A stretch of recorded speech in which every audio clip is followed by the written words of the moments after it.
crazy summer. Big Red S. That night, Fern complained about her aching stomach.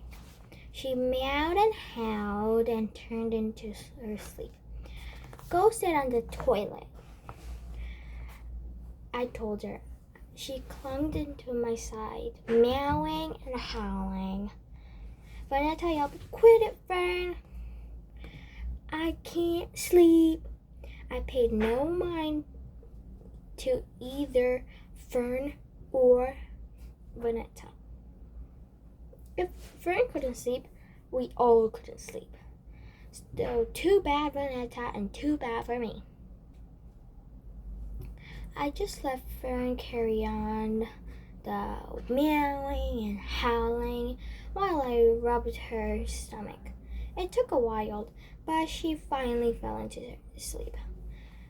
Before we left the center for the morning, I asked Cecile for food money for tonight's dinner. If I could hold on to $200 over 3,000 miles, I could hold on a $10 bill for a few hours. Cecile didn't bother with any question. She just gave me the $10 bill and the door key so she wouldn't have to get up and let us in. I think anyone standing for the front door made me jumpy. Even when we ate on the floor in the living room, I catch her eyes lift up to the door when she heard a noise. Maybe she thought the Panthers are coming back to bother her for more ink and paper. I was glad Cecile handed over the money without fuss or questioning. That saved me from lying around about getting shrimp lo mein when I had no intention of going to Ming's. Vanetta and Fern and I eaten our last plate of shrimp lo mein and egg rolls for the rest of our crazy summer. Shrimp and noodles swimming in sauce, and deep-fried egg rolls had taken their tone on us. Not that mean Lady Ming will fry her 3 colored kids. She had other customers to yell at. All day long at the center, I could think for nothing else but a home-cooked meal. We marched to the Safeway store after playing in the park for an hour. My shopping list was burned into my head. I picked up 1 head of garbage, 7 cents, 1 onion, 8 cents, 2 tomatoes, 23 cents, 1 package of chicken thigh, and 1 package of wings, $1.47. The price of the chicken would have been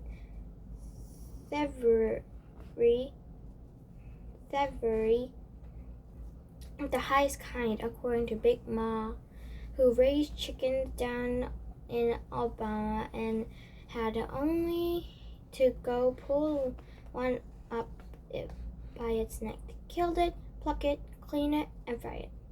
Lastly, but most important, I dropped a can of stew pearls into our shopping basket, 49 cents. There was plenty of money left over to call Pa and talk as long as we wanted.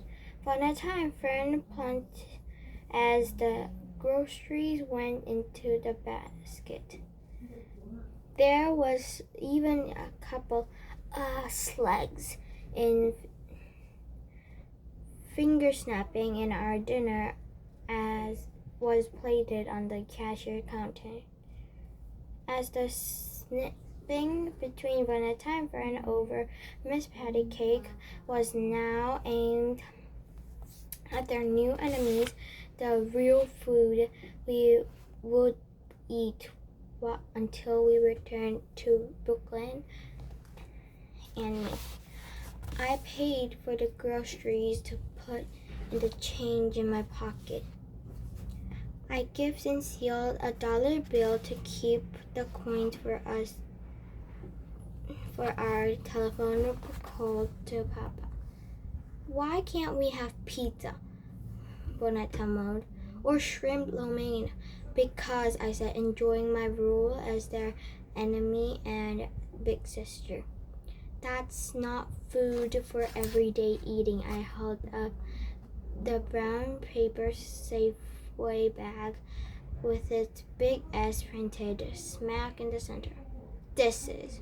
Big Ma would have been proud of me, but also angry that I allowed it to come to this. I sure she expected this kind of living for Cecile. From me, she expected better. Pooey, double pooey. They called pooey all night long, and for all I cared. Bonetta said, I hope you know she won't let you cook that. Not in her kitchen, Fern said. So I said, then she'll cook in her kitchen. Papa's voice purred out of my mouth in like warm, steady tap water. When I put the key into the door, she said, go wash your face and hands real good. Go play, go fish until I call you for supper. Cecile wasn't in the living room, which meant she was in her kitchen. I didn't want Bonetta and Fern to see how afraid I was of Cecile. I thought of how she planted her body between us and her kitchen door, daring us to take a further step. That's she rather let Fern dry up the thirst than give her a glass of water with ice. I thought about how crazy Cecile was, that I didn't know her or what she would do next. Now that I could smell the cabbage and onion from the brown paper bag, I lost the feeling of being calm and brave like Papa. I didn't dare walk in, so I called to her, Cecile. It didn't occur to me to use her poet name, Nazilia. It maybe softened her up, but that name didn't feel right coming out of my mouth. I dreaded this moment, dreaded the thought of her swinging the kitchen door open and seeing me with a bag of uncooked foods. There's no putting it off. I called her again, louder this time. Cecile. Her hands slapped against the counter or table top good and hard. It was a few stumps of door swung. The door swung open and she was looking down at me. I took a step back and hugged the bag. I have to cook supper. She stared down at me and didn't speak. I didn't know what to do or say. I took the change out of my pocket, all of it, and led it to her. She took it, dropped it in her pants pocket, maintained her long, hard stare. If that was supposed to make me feel afraid, stupid, and small, it worked. She spoke. Why don't you go to Ming's or Shabazz? We have a Shabazz in Brooklyn, the fish and bean pie place run by Black Muslim. I found my voice and said, we can't eat takeout every day. Bonetta and Fern can't stomach it. You can't come in my kitchen making a mess. This is my workplace.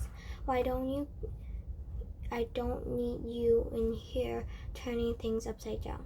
I said, I will make messes. With a lick of sass, I spoke in a plain truth. I never made mess in my life, no, even for the fun of it. Cecile was stomping and crashing back into the kitchen. No one told you to come out here. No one wants you out here making a mess, stopping my work. I stood outside the kitchen, waiting, safe bag held tight to my chest. There, I was sure Safeway S was in the same spot as Superman Red S, with Soon in his costume. I felt right about looking out for my sisters, but I didn't feel brave. All the same, I didn't want Panetta in front to see me standing like a scared dummy holding a bag of groceries. Cecile pushed the door open. Get a speck of grease on my work, you hear? I knew better than wait for a nice invitation and walk inside Cecile's kitchen. It was larger than our kitchen back home, hers, and both the cooking area, the eating area, which had been set up for eating. There was a long table, only one chair, hers, and what I figured was her printing machine on top of her table. I didn't want to caught gawking at her and her stuff.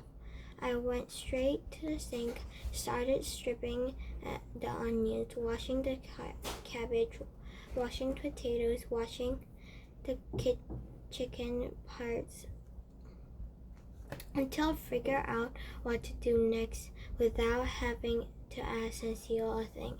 She hovered over her machinery, grunt and cursing. Then she got up, pulled open a drawer, threw a potato peeler and a knife in the sink. The knife just missed my hand. She didn't look once, but she said, "Don't go cutting off your fingers. There's no money to take you to the hospital." I felt her watching me at work. Thanks to Big Ma, I could skin a potato and with a sparing knife without wasting a stripe of white potato. I cut up the whole fire too, even though this time I didn't have to. Cecile grunted. "What you gonna do that chicken?" "Bake it. Frying is faster," she said, pointed to her papers. "Geez." Papa's easy voice just spilled right out of me, warm and steady. I could feel myself coming back, my voice, my steeliest. "What you gonna do with the potatoes?" "Boil them with the cabbage and the onion." There was something about being here and with her in the kitchen.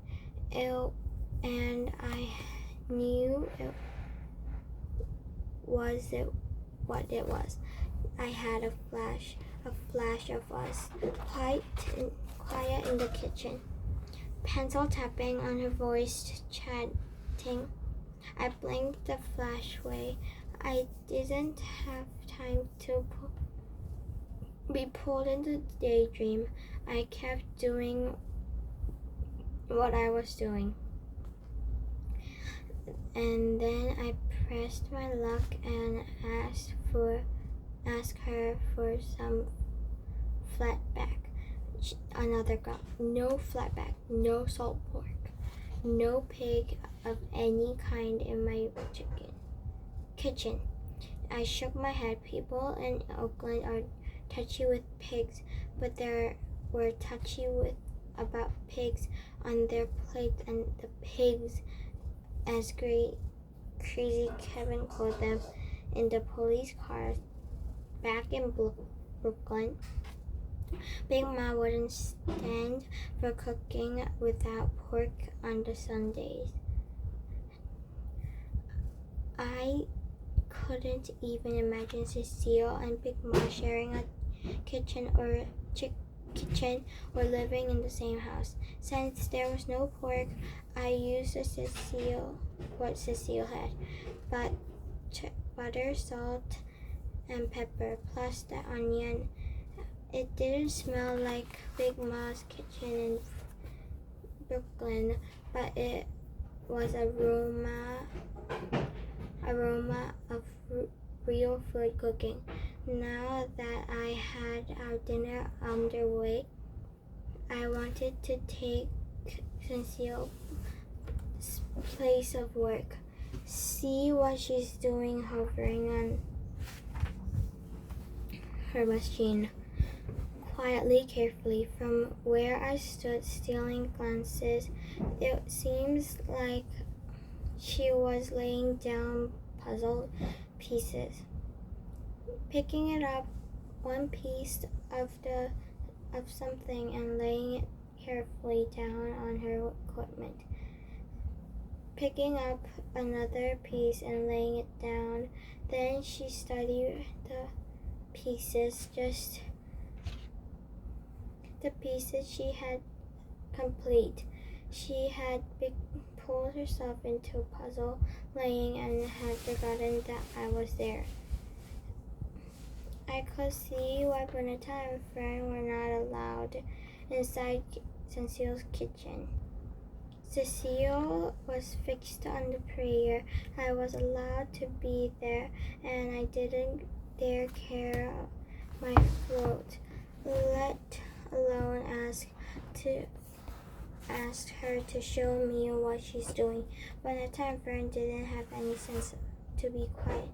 We spreaded the tablecloth on the floor and sat crisscross-legged, as if we were eating ling takeout or fried fish from Sabaz. While Bernetta and Fern ate begrudgingly, Cecile cleaned her plate and left 3 blanched kitchen bones. This didn't taste like Big Ma's, Bernetta said. Surely don't, Fern followed. We should get pizza or shrimp lo mein. Cecile reached on to Bernetta's plate and took a high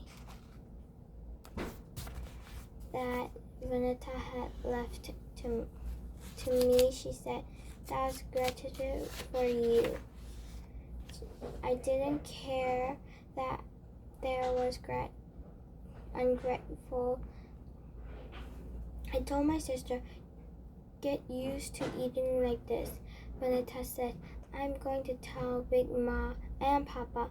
And to them, I said, "Tell." When they were done, Cecile handed me every plate after she's eaten whatever Bernetta and Fern had left. "You stare at the mess, Delphine. You clean every dishes and spoon." We had eaten with forks, but I wasn't about to correct her. I just took the forks while Bernetta and Fern disappeared into our room. At least I could look Papa in the eye and said, "Yes, Pa." I did want what you said. I looked out for my sister. At least I got Cecile to me into her kitchen. Cecile let me into her kitchen. She added, not expected no help from me. I said, "I don't mind." She gave another on a Jake. We're trying to break yokes.